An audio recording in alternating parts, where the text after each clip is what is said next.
Heinrich Himmler, el segundo hombre más poderoso del Tercer Reich, pasó su último día no en un búnker, sino en una sala de interrogatorios británica. Acababan de capturarlo, disfrazado de policía de bajo rango. Aquel hombre que controlaba la Gestapo, las SS y todo el sistema de campos de concentración estaba ahora completamente solo. Los oficiales británicos que lo registraban no tenían ni idea de que ocultaba un secreto que acabaría con su vida en cuestión de minutos. La historia de sus terribles últimas 24 horas revela el derrumbe total del régimen nazi desde dentro. Para comprender esa caída, primero hay que entender la magnitud del imperio que Himmler dirigía. En 1944, su autoridad no era meramente militar. Era un imperio administrativo construido a base de expedientes, decretos y precisión burocrática. Ese control se extendía mucho más allá de las SS e incluía todo el aparato policial alemán, el sistema de campos de concentración y enormes empresas económicas que alimentaban la maquinaria de guerra. La estructura era intrincada y lo abarcaba todo. La Waffen-SS combatía como divisiones de élite en el frente, mientras que la Gestapo y el Sicherheitsdienst, o SD, aseguraban la retaguardia y los territorios ocupados mediante vigilancia y terror. Al mismo tiempo, la Inspección de Campos de Concentración, bajo Oswald Pohl, gestionaba una red industrial de trabajo forzoso y exterminio. Esa red incluía grandes campos como Auschwitz-Birkenau, que combinaba un campo de trabajo con un centro de exterminio dedicado. El escritorio de Himmler en Berlín era el nudo de todo ese sistema. Sobre él se firmaban órdenes que autorizaban asesinatos masivos, junto a papeleo administrativo rutinario sobre presupuestos, personal y suministros. La misma pluma que aprobaba un envío de Zyklon B podía después rubricar una nota sobre muebles de oficina. No era un reino del terror caótico, sino un Estado dentro del Estado, responsable solo ante Hitler. El volumen de responsabilidades de Himmler era abrumador. Dirigía la política racial, supervisaba la producción de armamento en fábricas controladas por las SS, gestionaba planes de asentamiento en el este y controlaba un aparato de inteligencia que se extendía por toda Europa. Esa omnipotencia burocrática lo hacía, en apariencia, imprescindible para el funcionamiento del régimen nazi. Era el gran administrador de la atrocidad. Pero esa misma burocracia, la fuente de su inmenso poder, se convertiría en el principal instrumento de su aislamiento. El sistema dependía de una cadena de mando estricta, de un registro detallado y de la autoridad absoluta que se le confería a través de sus cargos. En el momento en que esos cargos le fueron retirados, la maquinaria dejó de reconocerlo de forma inmediata. Había construido un aparato tan enorme, tan dependiente de su firma, que su derrumbe sería total y no dejaría lugar alguno para su arquitecto. El imperio de papel era formidable, sí, pero también frágil. Su fuerza dependía por completo de la legitimidad que le otorgaba el régimen al que servía. La primera ruptura visible llegó en forma de tanteos. Mientras el frente oriental se desmoronaba a comienzos de 1945, los cimientos de la lealtad absoluta de Heinrich Himmler empezaron a agrietarse. El avance implacable del Ejército Rojo hacía inevitable el desenlace de la guerra. En ese ambiente de fatalidad inminente, Himmler inició una serie de contactos clandestinos con partes neutrales. Su canal más importante fue el conde Folke Bernadotte, subdirector de la Cruz Roja Sueca.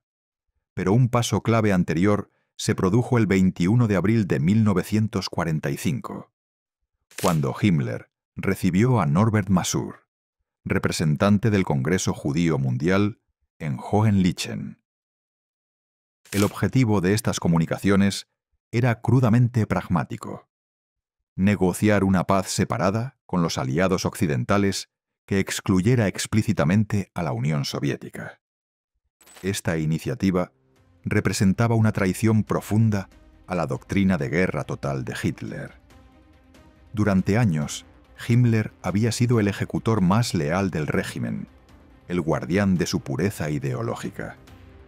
Ahora intentaba saltarse al Führer por completo. Sus motivaciones mezclaban instinto de supervivencia y ambición política. Creía que podía salvar algo de entre los escombros, quizá su propia vida, una cuota de poder o incluso un papel de liderazgo en una Alemania sin Hitler.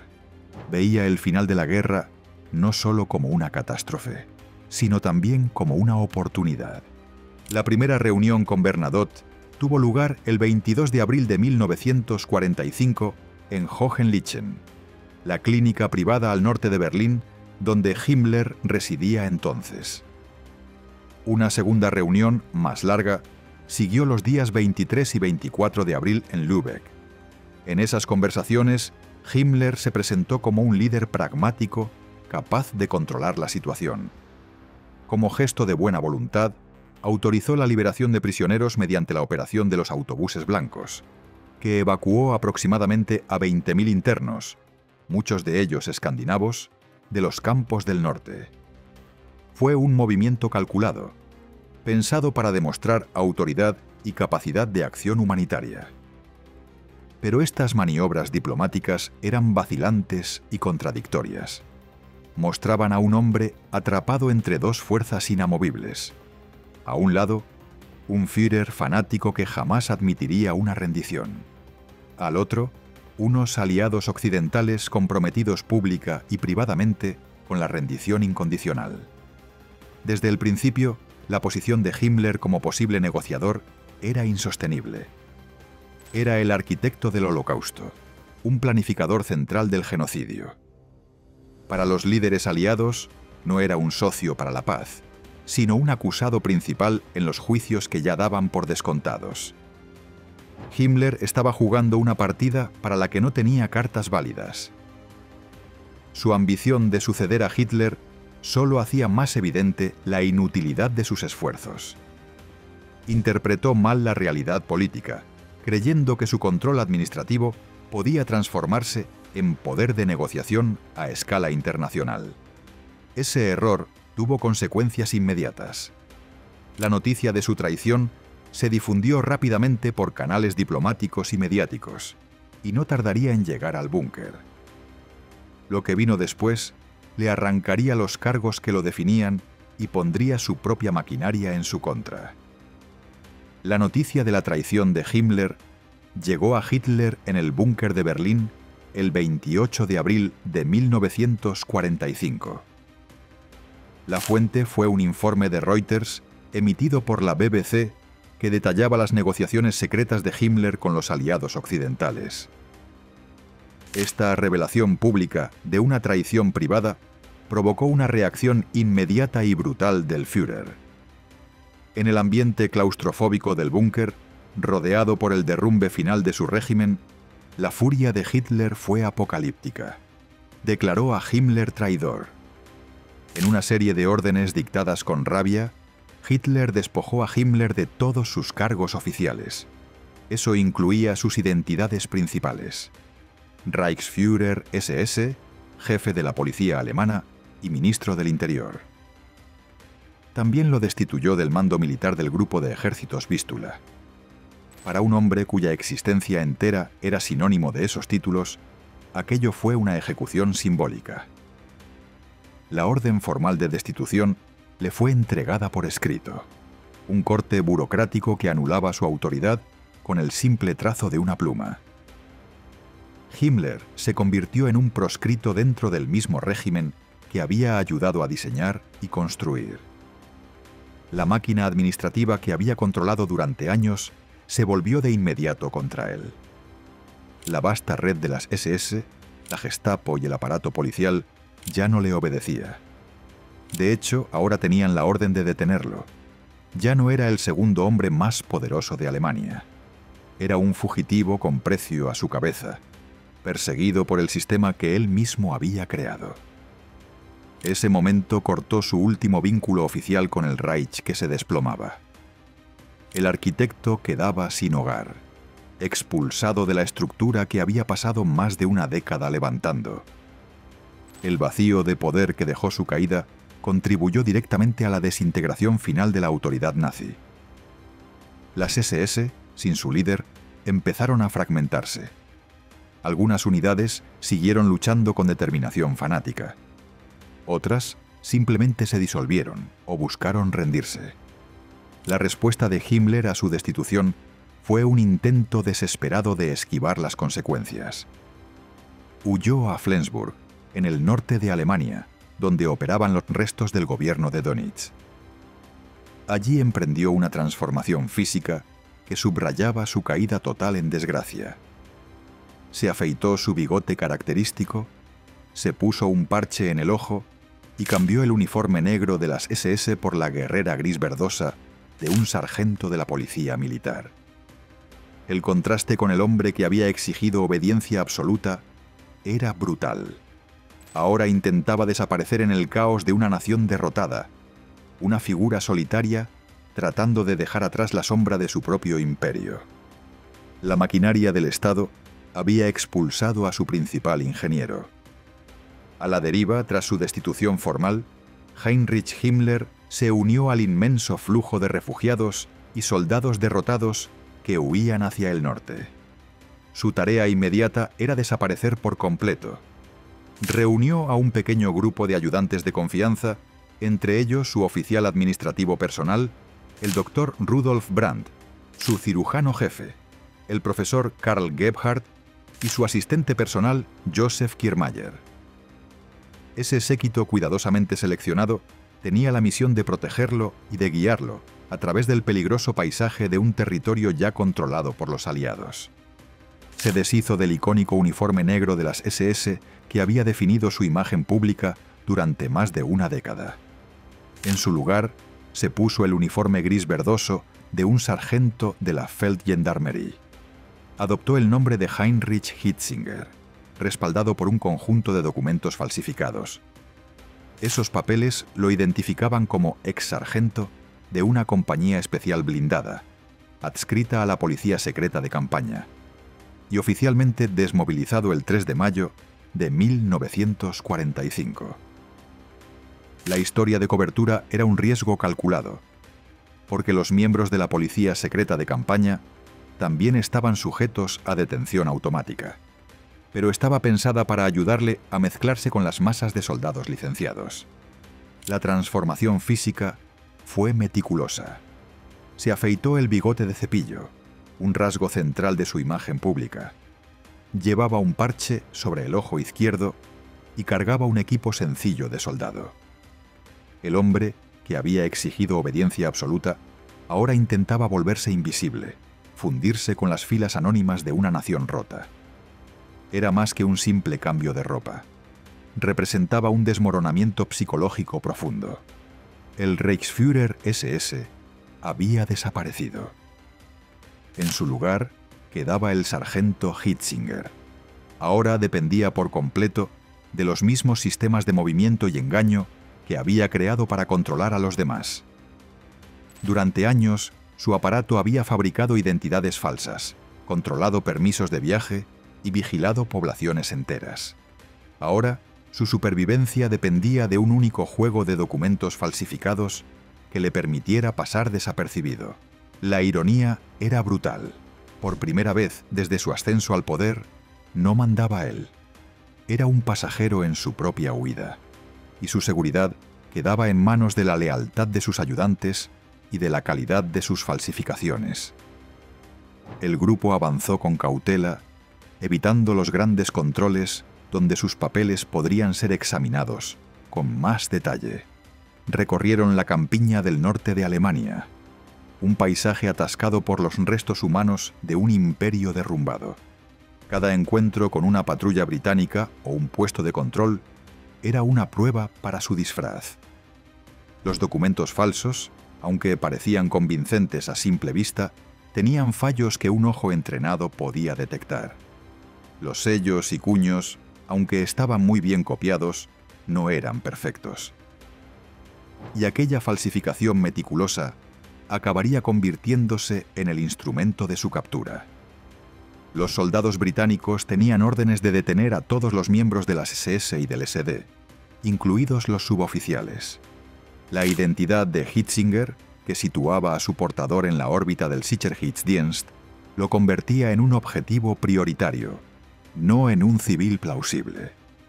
El disfraz pensado para ocultarlo, en realidad, le dibujaba una diana en la espalda. El plan de fuga de Himmler tenía un fallo crítico que no tenía nada que ver con su propio disfraz. La debilidad eran sus acompañantes. Aunque eran ferozmente leales, sus ayudantes eran oficiales de alto rango de las SS, acostumbrados a mandar, no a engañar. El doctor Rudolf Brandt, su oficial administrativo personal, y el profesor Karl Gebhardt, su cirujano jefe, eran hombres de peso. Sus intentos de comportarse como funcionarios de bajo nivel no resultaban creíbles. Su manera de actuar, su dicción precisa y hasta su porte traicionaban quiénes eran en realidad.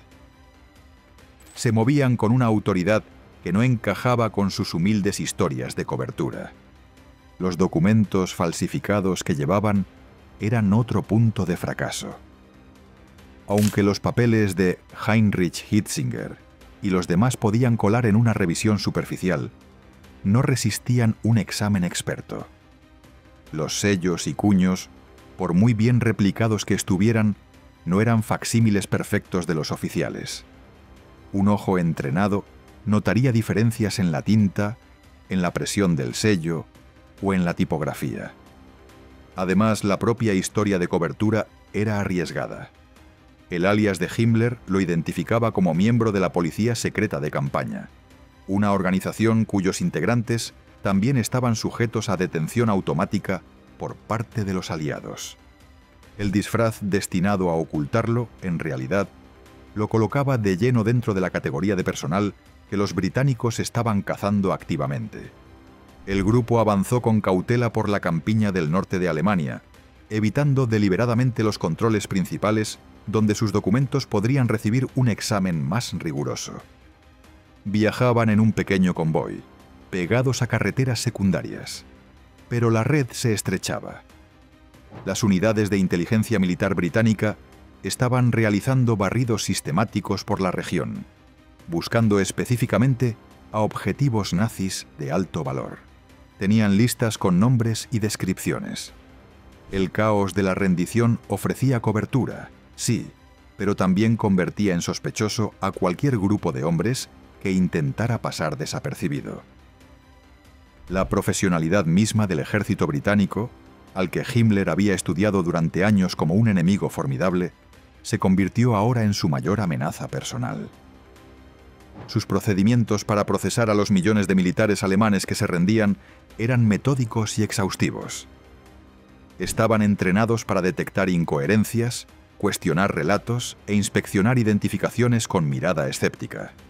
Por mucho que Himmler planificara, su destino quedó reducido a algo mínimo: la capacidad de observación de un oficial joven en un control cualquiera.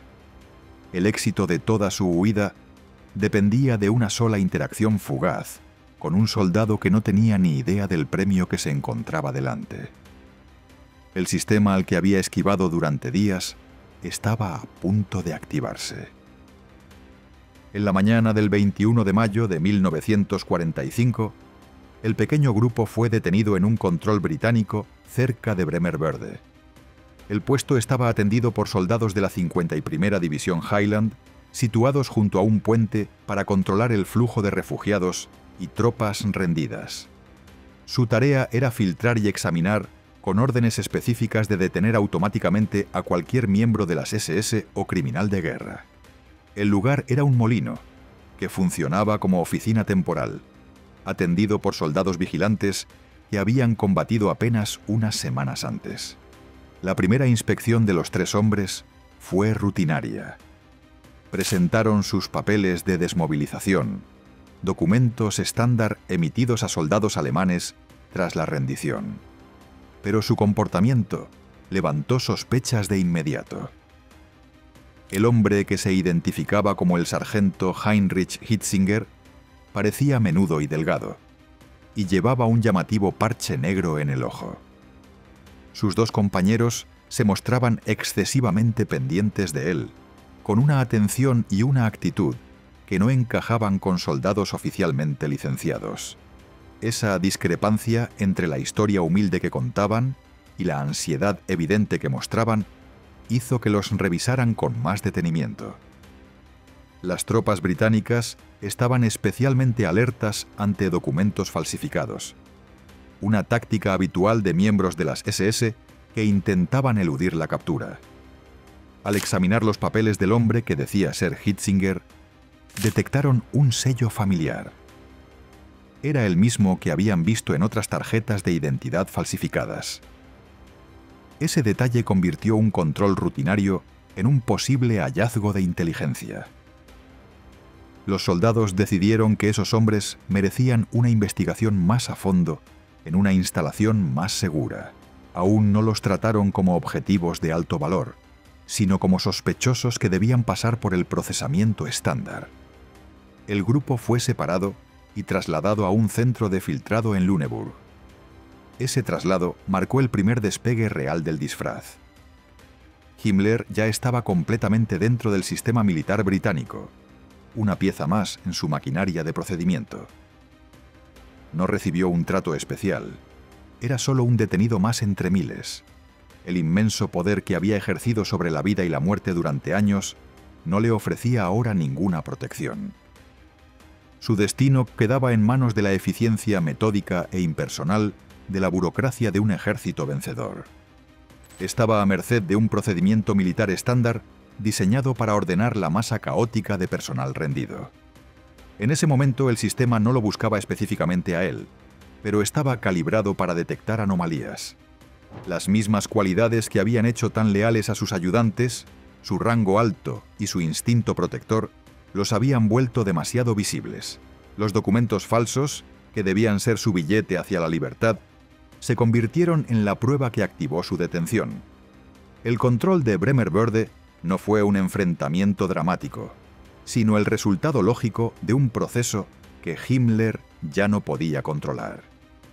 La maquinaria que había esquivado durante días por fin se puso en marcha, y funcionaba con una lógica fría e implacable.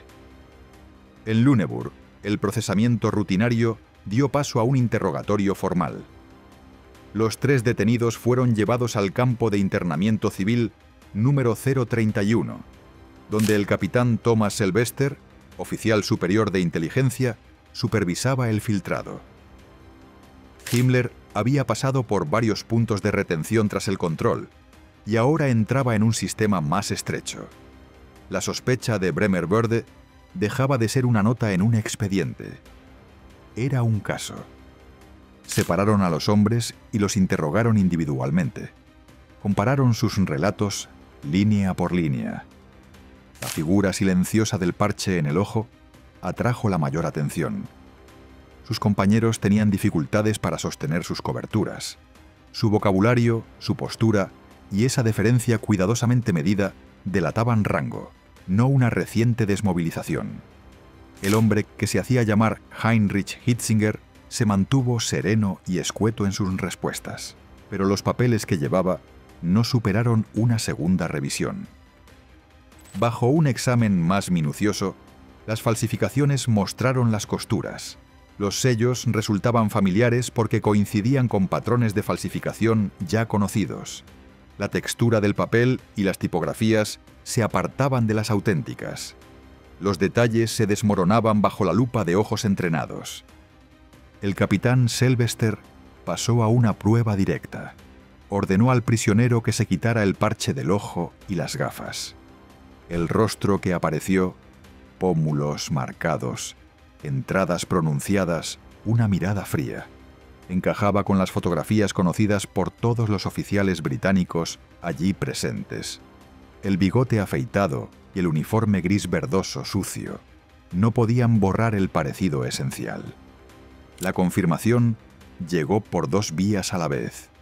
Los interrogadores sacaron una fotografía de Heinrich Himmler con uniforme de las SS y observaron la reacción del hombre. Al mismo tiempo, corrió la voz dentro del campo de que un sospechoso coincidía con el Reichsführer SS. Trajeron al ex Gauleiter Karl Kaufmann, ya internado allí, y reconoció a Himmler cuando le retiraron el parche. Ese reconocimiento, por parte de un antiguo líder provincial nazi, reforzó la identificación para los británicos. Ante las pruebas, la reserva del prisionero se quebró. Reconoció la verdad con una frase seca: «Soy Heinrich Himmler». El alias se derrumbó, el expediente cambió, pasó a ser un detenido de alto valor. A partir de ahí, el procedimiento se ajustó en consecuencia. Se acabó el filtrado rutinario. Se reforzó la vigilancia y la custodia se sometió a normas más estrictas. La prioridad era mantenerlo seguro y evitar tanto una fuga como un suicidio. Cada movimiento quedaba registrado. Cada objeto a su alcance se reconsideraba como un riesgo potencial. La atmósfera de la sala se endureció. Los oficiales presentes entendieron el peso de aquel nombre y las consecuencias de cualquier fallo. La maquinaria se centraba ahora en una única tarea: mantener al prisionero bajo custodia segura y legal mientras se ponían en marcha los siguientes pasos. Con la identidad establecida, el siguiente paso siguió las normas vigentes para este tipo de capturas. Se llamó a un médico y comenzaron los preparativos para un examen completo y un cambio de ropa bajo condiciones controladas. El reconocimiento médico comenzó solo después del traslado al alojamiento británico en el número 31 A de la Welsener Straße, en Lüneburg, una casa requisada y ahora fuertemente custodiada. Con la identidad establecida, el procedimiento pasaba de admisión a contención. Se solicitó a un médico superior para realizar la revisión formal exigida para detenidos de alto valor y prepararlo para recibir ropa reglamentaria. El capitán C.J. Wells, médico militar del Segundo Ejército, acudió para llevar a cabo el examen. Su cometido era claro: evaluar el estado del prisionero y asegurarse de que no llevaba ocultos instrumentos para suicidarse. En registros anteriores, ya había aparecido una cápsula de cianuro escondida en un pequeño recipiente de latón entre la ropa de Himmler, un hallazgo alarmante que confirmaba el riesgo. Ese descubrimiento incrementó la cautela con la que se desarrolló el examen final. Himmler se mostró controlado y receptivo, cumplió las órdenes, se desvistió bajo supervisión y permitió que la inspección avanzara paso a paso. Wells y los guardias revisaron costuras, forros y cualquier escondite probable. Siguieron una secuencia metódica, conscientes de que los altos jerarcas nazis solían llevar veneno y de que los ocultamientos podían ser ingeniosos. Entonces el registro se centró en la cabeza y la boca. Wells exigió que el prisionero abriera bien, se quitara la prótesis dental y se sometiera a una inspección oral minuciosa. La luz y el ángulo eran clave. Cuando Wells se inclinó hacia él, observó algo que describió como un objeto oscuro encajado en un hueco de la mandíbula inferior.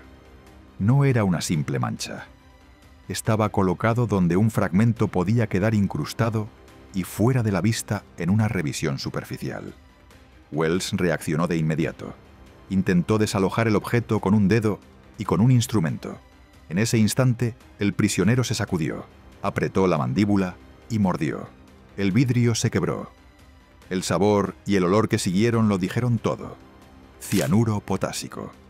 La rapidez del veneno dejaba muy poco margen de intervención. En la sala hubo movimiento al instante. Los guardias sujetaron a Himmler, le forzaron la boca e intentaron despejarla. Prepararon un emético y otras medidas de urgencia. Sin éxito. El cianuro colapsa el organismo en segundos. La respiración empezó a fallar. El pulso se ralentizó. Los esfuerzos médicos continuaron porque el protocolo lo exigía, pero el desenlace ya estaba escrito en la química. Wells registró lo que había visto y hecho: la secuencia de movimientos, la posición del objeto, el momento exacto del colapso. Esa documentación era importante. Demostraba un examen realizado según las normas vigentes y un suicidio ejecutado en el último hueco posible. Lo que sucedió después dentro de la casa quedaría formalizado en informes y declaraciones. Fuera de esa sala, los oficiales se preparaban para reanudar el interrogatorio, sin saber que los acontecimientos ya se habían adelantado a sus planes. En el entorno de interrogación, el clima había pasado de la admisión al contenido.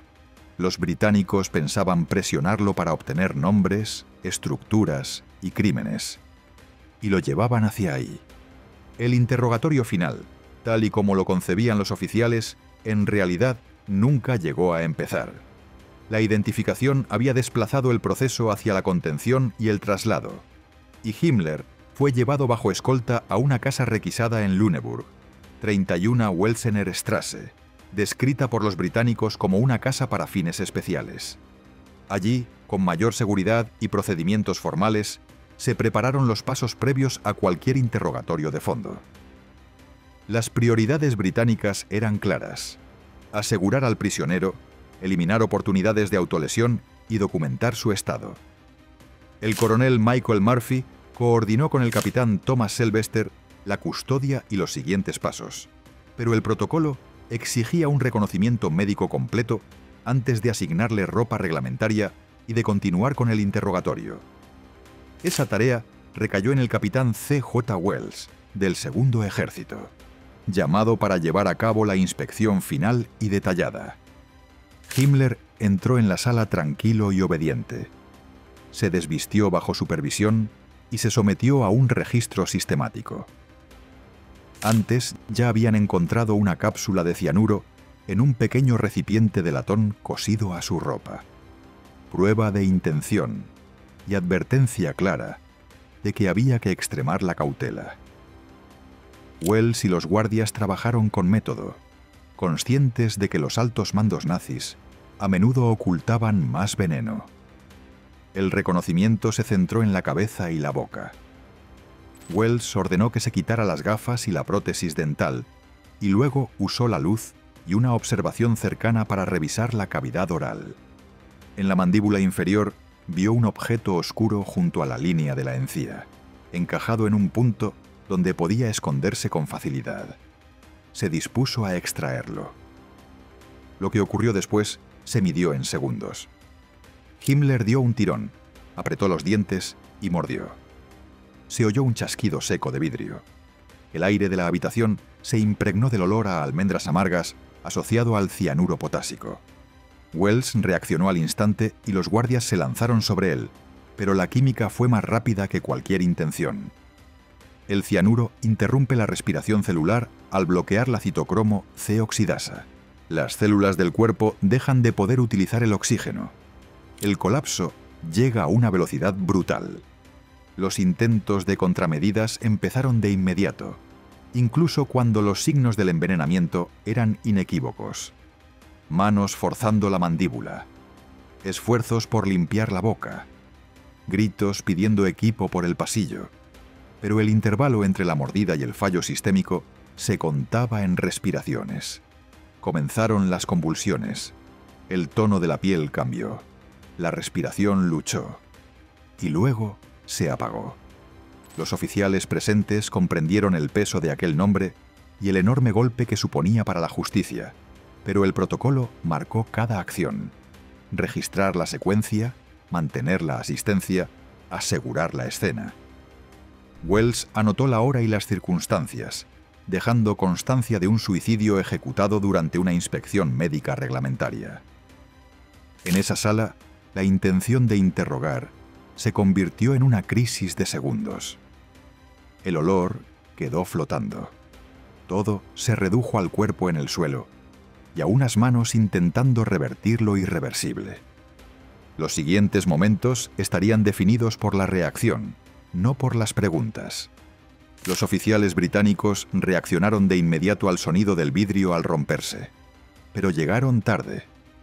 El veneno ya estaba en su organismo. Redujeron al convulsionado Himmler en el suelo, un enredo de brazos y piernas en la habitación. Su objetivo inmediato era forzarle la boca para retirar los restos de la cápsula y su contenido tóxico. Era una lucha desesperada y física contra un proceso químico ya en marcha. Alguien pidió un emético para provocar el vómito. La esperanza era que expulsara el veneno antes de que se absorbiera por completo. Otro oficial intentó despejarle las vías respiratorias con un dedo, un gesto peligroso que también los exponía a residuos de cianuro. Los esfuerzos fueron frenéticos, impulsados por la urgencia de salvar a un prisionero cuya declaración se consideraba crucial. Se pidió una bomba de estómago, pero el veneno actúa con una velocidad aterradora. El cianuro, en concreto el cianuro potásico, inhibe la citocromo C oxidasa, una enzima esencial para la respiración celular.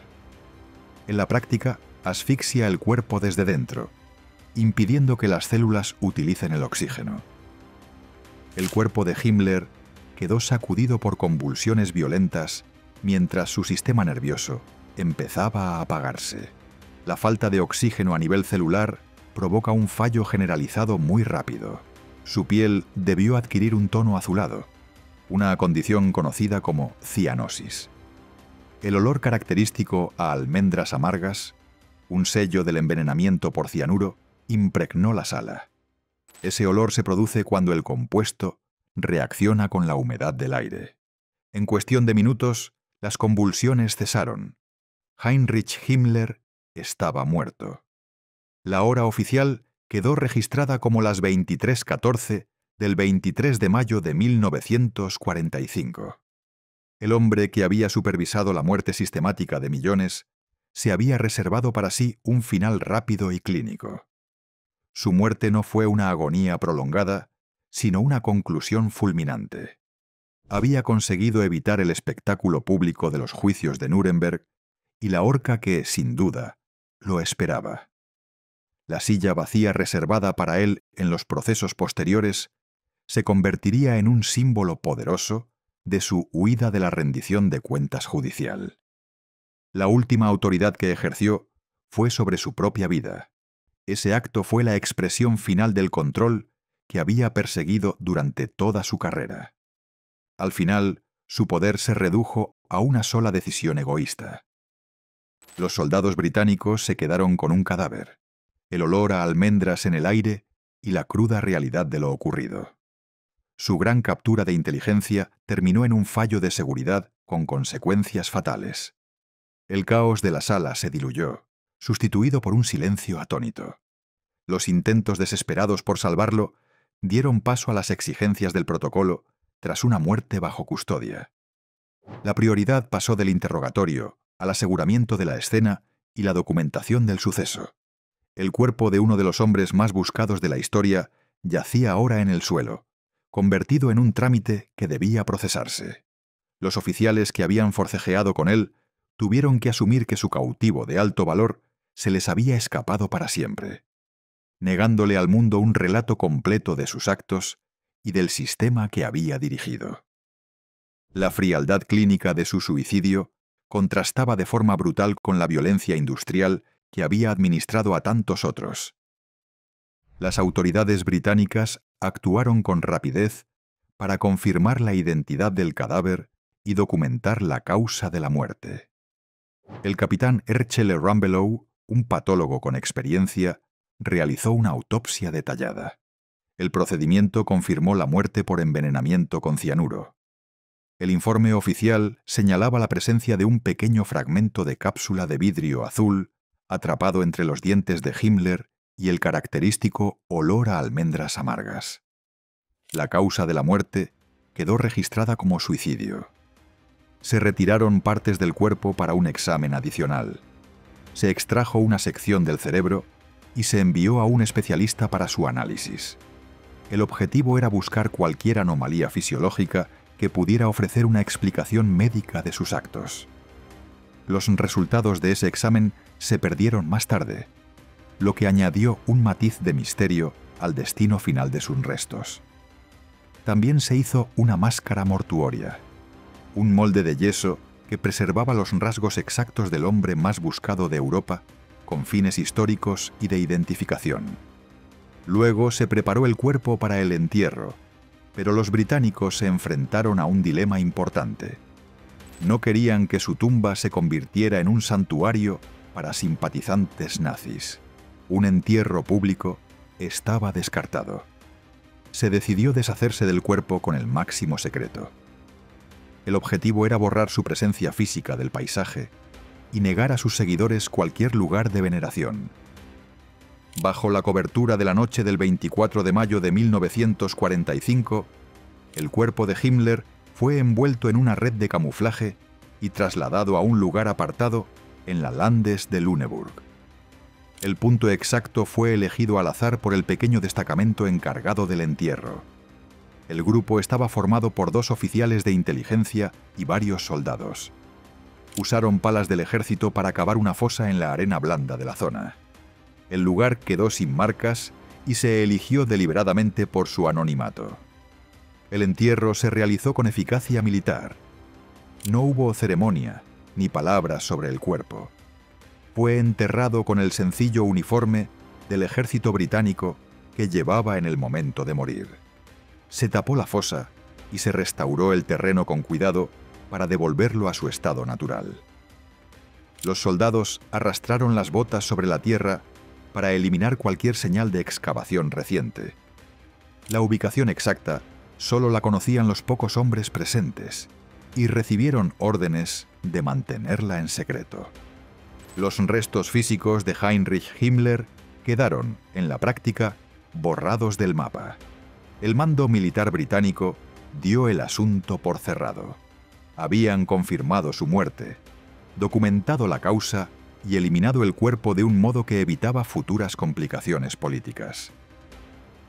Ese gesto de cierre burocrático fue el último capítulo administrativo de su caso. El hombre que había construido un imperio quedó reducido a un secreto enterrado en una parcela sin nombre, con una tumba tan anónima como los millones de víctimas que había contribuido a crear. El secreto del entierro, aunque práctico, se convertiría después en el suelo fértil para rumores persistentes y teorías conspirativas sobre su destino.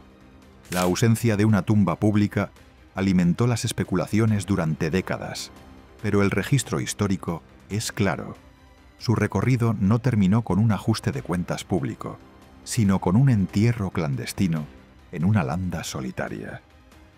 En ese ambiente, la duda cobró vida propia. Las semillas de la conspiración brotaron de un registro público escaso y de un final repentino e invisible.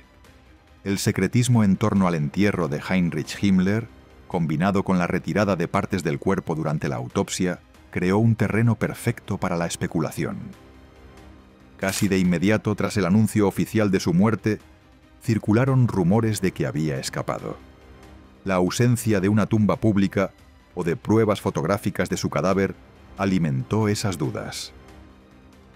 En el caos de la posguerra, con innumerables nazis desapareciendo bajo identidades nuevas, la idea de que el Reichsführer SS se hubiese escabullido parecía plausible para algunos.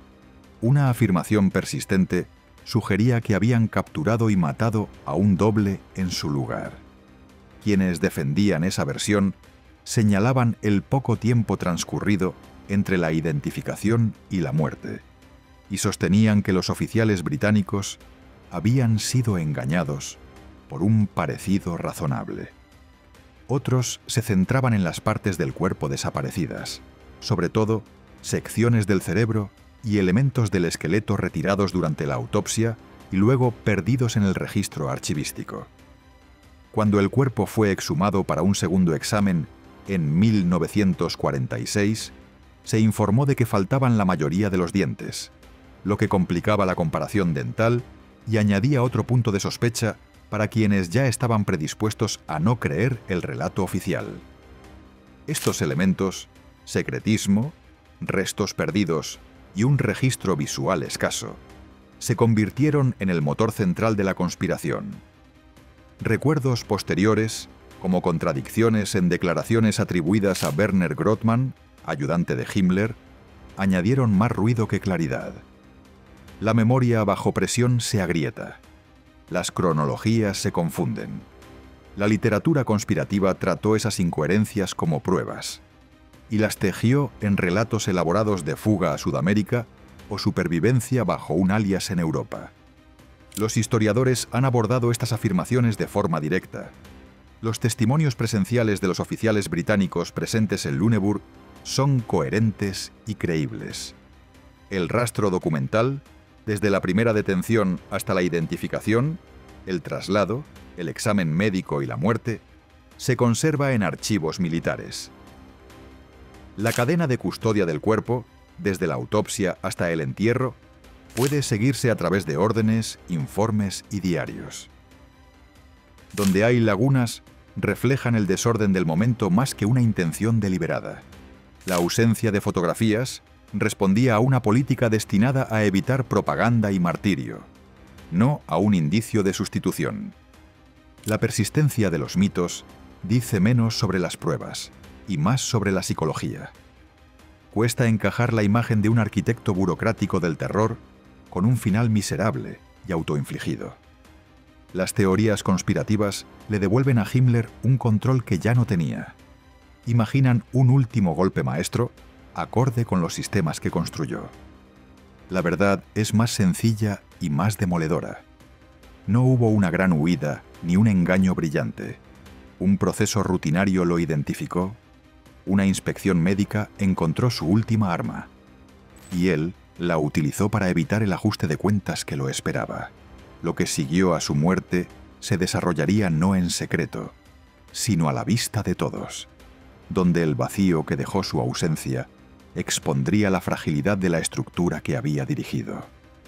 La muerte de Himmler, el 23 de mayo de 1945, creó un vacío de poder inmediato y profundo en los últimos días del Tercer Reich en ruinas.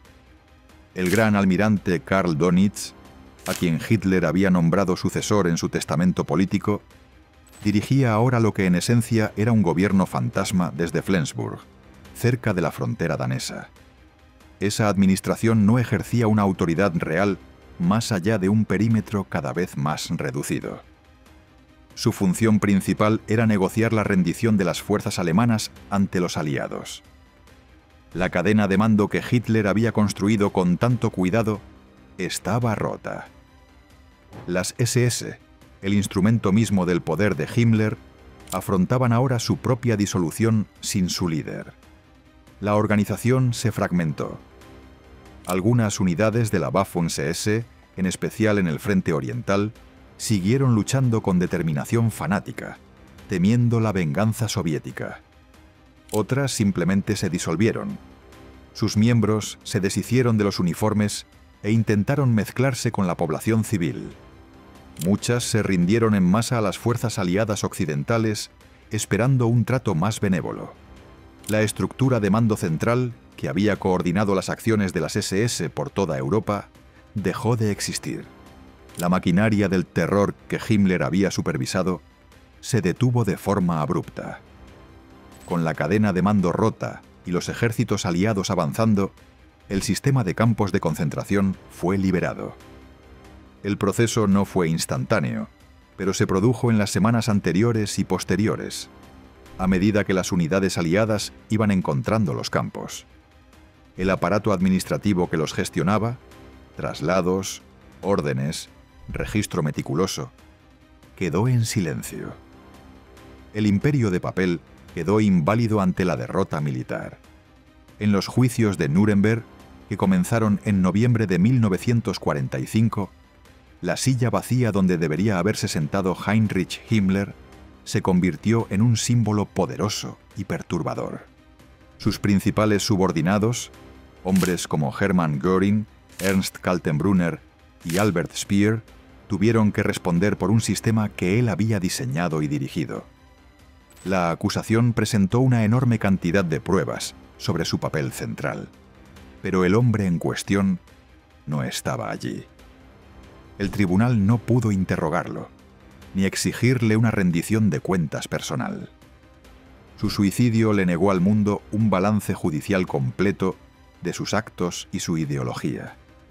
Dejó a los historiadores con la tarea de reconstruir su papel y su psicología a partir del inmenso rastro documental que había dejado. Memorandos, discursos, órdenes. Ese registro es extenso, pero carece de la confrontación que habría aportado un juicio. Los historiadores deben leer sus intenciones en textos firmados con un lenguaje burocrático frío. El imperio que construyó le sobrevivió solo unos días. El gobierno de Dönitz fue disuelto y sus miembros detenidos por los aliados el 23 de mayo, el mismo día de la muerte de Himmler. La sombra de aquel imperio, sin embargo, perduraría durante generaciones. Las pruebas de sus crímenes, expuestas en Nuremberg y en los años siguientes, moldearon el derecho internacional y la comprensión moderna del genocidio. La eficiencia burocrática de sus atrocidades se convirtió en una lección permanente sobre la capacidad de los estados modernos para ejecutar el mal. Sus últimas 24 horas fueron un microcosmos del derrumbe total del régimen. El viaje desde mandar un estado dentro del estado hasta convertirse en un fugitivo vestido de sargento y finalmente en un cadáver sobre el suelo de una sala de interrogatorios, ilustró la inversión completa del poder. El caos de su captura y su muerte reflejaba el caos que engullía a Alemania.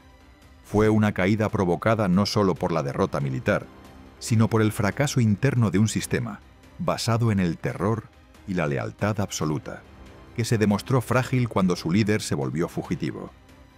La autoridad que había ejercido se evaporó, dejándolo aislado y al final reducido a un único acto desesperado.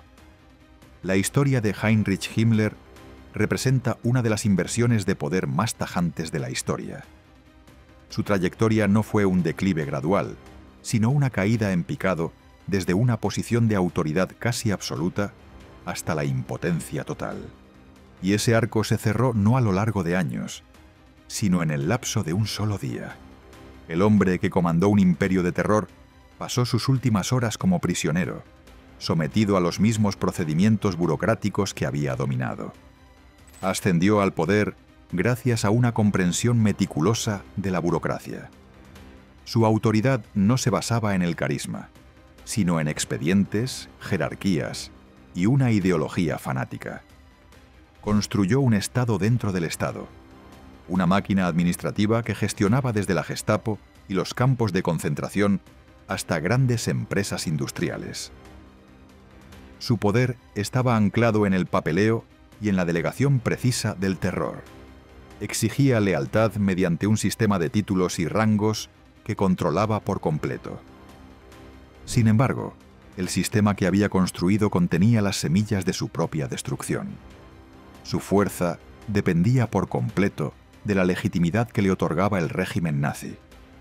Cuando ese régimen se derrumbó, la estructura perdió su base. La burocracia que había sido la fuente de su poder se convirtió en el instrumento de su aislamiento. Los títulos que lo definían fueron revocados con una sola orden de Hitler.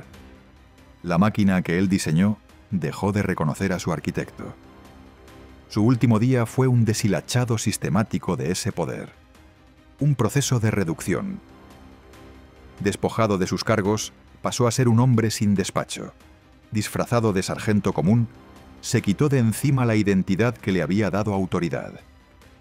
Sometido a un procedimiento militar estándar en un control británico, quedó reducido a su elemento más básico: un sospechoso que debía ser procesado.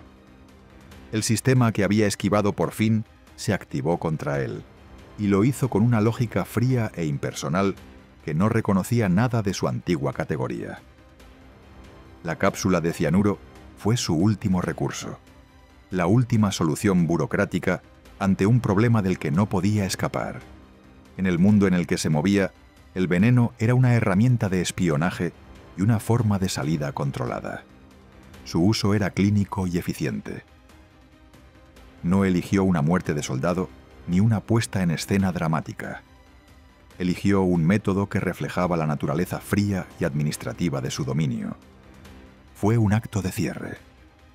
Su muerte no fue un gran acontecimiento teatral. Fue un final sórdido y clínico, en una sala de interrogatorios polvorienta. No hubo batalla ni discurso final. Hubo el chasquido del vidrio, el olor a almendras amargas y un forcejeo frenético en el suelo. Las convulsiones de su cuerpo contrastaban brutalmente con la imagen del líder controlado y todopoderoso. La escena fue de caos y desesperación, no de dignidad ni desafío. El arco que va de la omnipotencia al aislamiento se completó en menos de 24 horas. Empezó con su destitución formal por parte de Hitler y terminó con su entierro en una tumba sin nombre.